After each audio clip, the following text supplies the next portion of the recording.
We have some special people for me to introduce you to tonight. President Trump has been talking to them as well.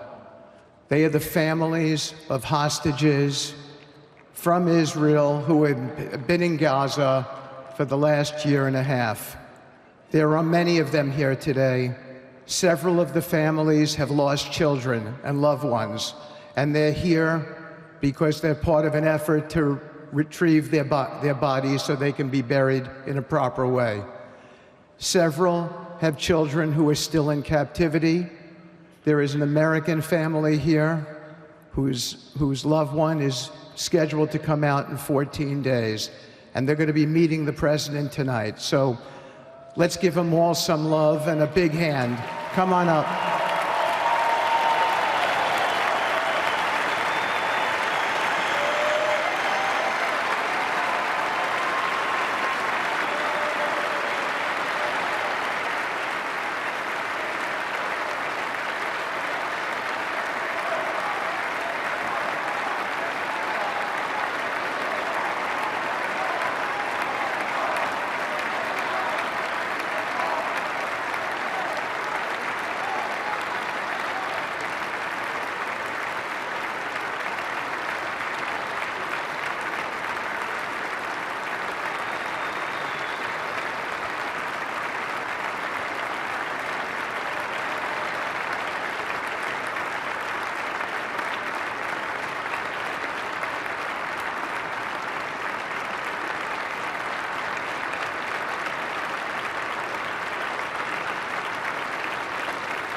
I want to bring in our chief foreign correspondent, Ian Pannell, watching from Israel at this hour. And many of these families have said, Ian, in these last couple of days, that they really do not believe this ceasefire deal would have happened without Donald Trump.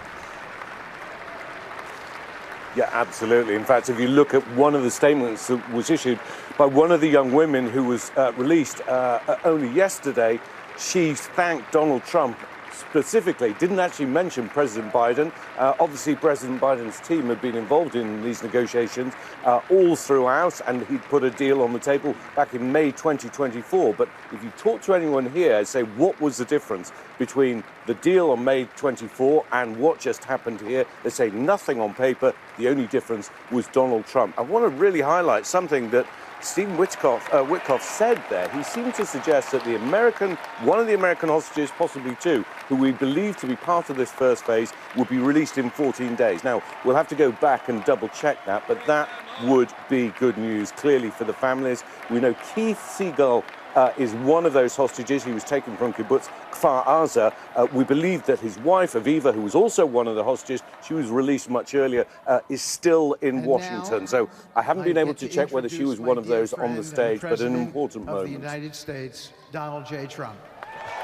Ian Pannell, our thanks to you, Ian, who's covered this conflict from the very beginning.